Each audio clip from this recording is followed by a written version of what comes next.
কি হয়েছে মহারানী, বলুন।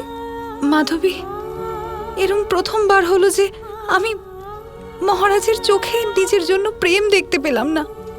এমন অনুভূতি হলো যে আমি ওনাকে যতটা ভালোবাসি উনি আমাকে ততটা ভালোবাসেন না। বুঝতে পারছি। আসলে ব্যাপারটা হলো, যাকে আমি ভালোবাসি আবশ্যক নয় যে তিনিও ততটাই ভালোবাসবেন। কিন্তু তাতে আপনি কি করবেন? যদি উনি আমাকে ভালো না বাসেন তাহলে আমি সেক্ষেত্রে কী বা করতে পারি? কিন্তু আমার মনে চিরকাল ওনার প্রতি অপার ভালোবাসা থাকবে। আমি ওনার জন্য পূর্ণ সমর্পণ আর একাগ্রচিত্ত হয়ে প্রার্থনা করতে থাকব, যাতে ওনার শক্তি আর সামর্থ্য কম না হয়।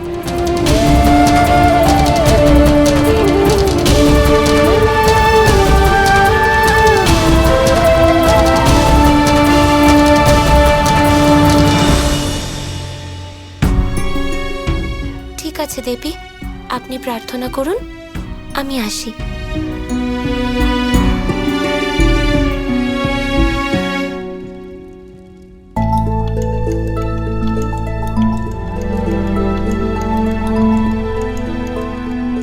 এ কি, রাধা কোথায় চলে গেল?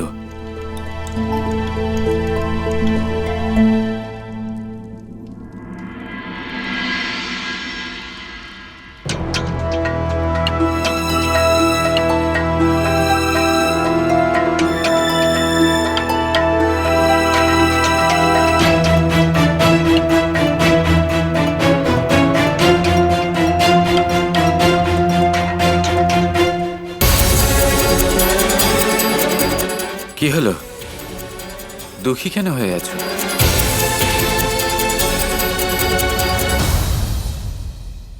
যদি আমার থেকে বিচ্ছেদের কারণে তুমি দুঃখী হয়ে থাকো তাহলে কোনো ব্যাপার নয়, থেকে যেতে পারো।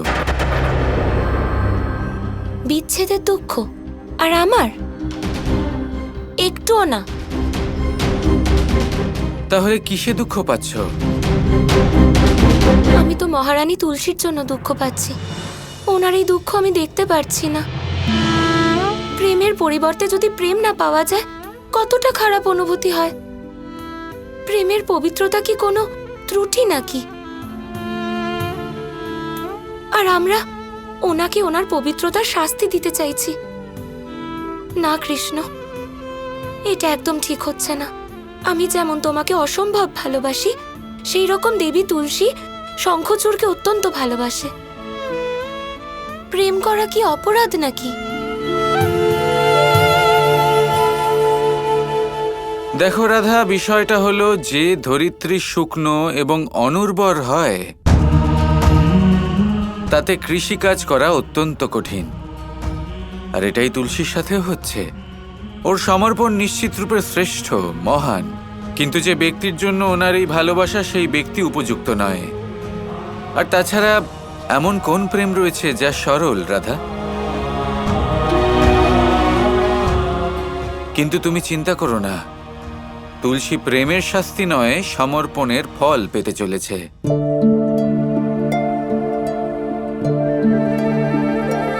কবে পাবেন উনি সমর্পণের ফল? তুমি ওনার সাথে ছলনা করছো। তুমি যদি চাও তাহলে এখনই এই মুহূর্তে ওনাকে সম্পূর্ণ সত্য বলতে পারো, ওনার সব সংশয় দূর করতে পারো। তাহলে বলে দাও না ওনাকে যে তুমি শঙ্খচূড় নও। মুখের কথায় সেই কাজ হয় না যা অভিজ্ঞতার দ্বারা হয়। মানুষ অভিজ্ঞতার দ্বারাই শিক্ষা লাভ করেন, আর এই অভিজ্ঞতাই যা তুলসীর সংশয় দূর করতে পারবে, রাধা। ঠিক আছে, তুমি সময়ের জন্য অপেক্ষা করো কৃষ্ণ, কিন্তু আমি ওনাকে সাহায্য করব।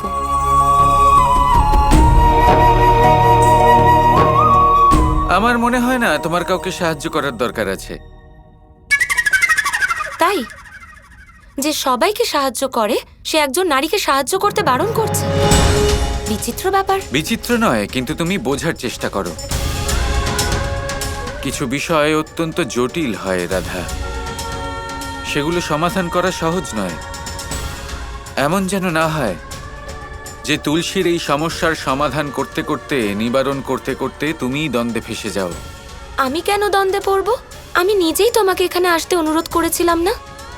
এরপরেও আমি ওনাকে সাহায্য করব।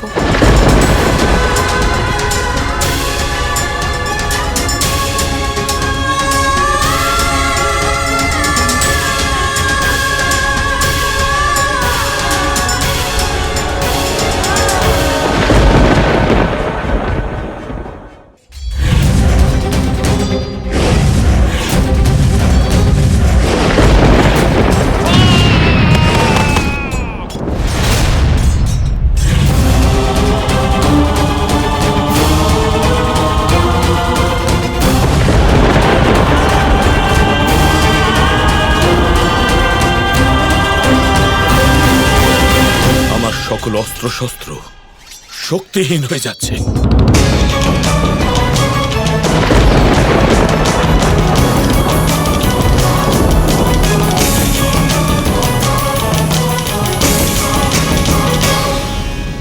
এই যজ্ঞের আগুন বাড়ছে না কেন?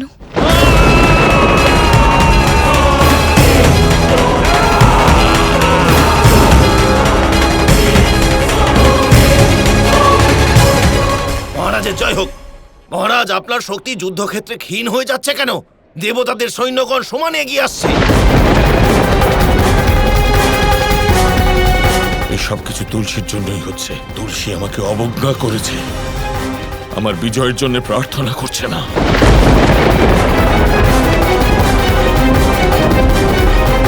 মহারানীর জয় হোক। সেবক, তুমি যুদ্ধক্ষেত্র থেকে সংবাদ এনেছো? মহারাজ শঙ্খচূড় সংবাদ পাঠিয়েছেন যে আজকের দিনে ওনার পরাজয় হতে চলেছে। মহারাজের আদেশ যেন আপনার উপরে নজর রাখা হয়, যে আপনি ওনার জন্য ঠিকমতো প্রার্থনা করছেন নাকি করছেন না। এ কিরকম অপমান! দেবী তুলসীর যে কোনো পুজোর আসল কারণই হলো মহারাজের সুরক্ষা নিশ্চিত করা। গিয়ে বলে দিন নিজের মহারাজকে।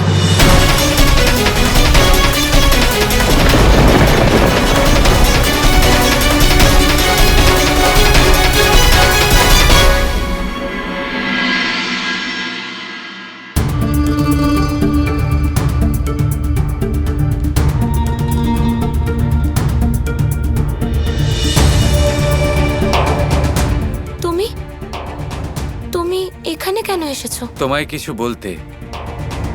এটাই বলার যে যেমন এই বাঁধনের গিট অত্যন্ত জটিল, এই সমস্যাও অত্যন্ত জটিল। নিজেকে এই সমস্যার ভাগীদার করে তোলার কোনো দরকার নেই রাধা।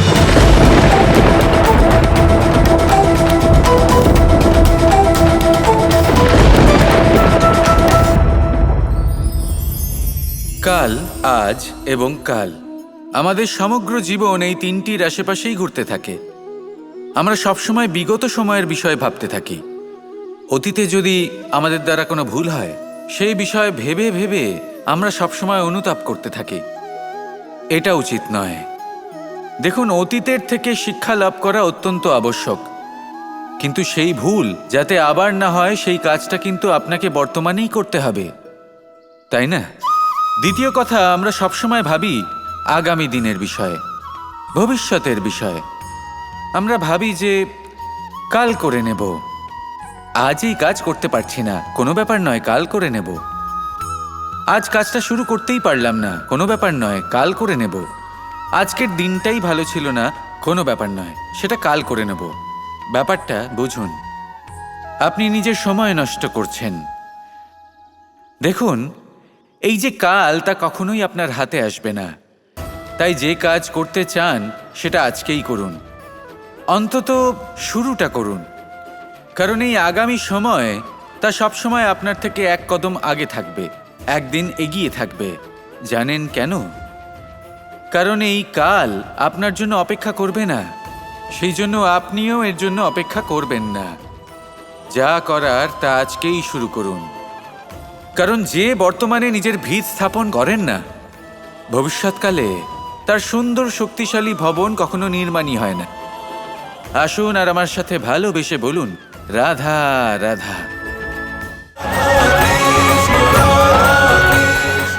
আমি বলেছিলাম রাধা, এই প্রতিশ্রুতির ফলে তুমি কষ্ট পাবে, যা তুমি সহ্য করতে পারবে না। Krishna Krishna Krishna Krishna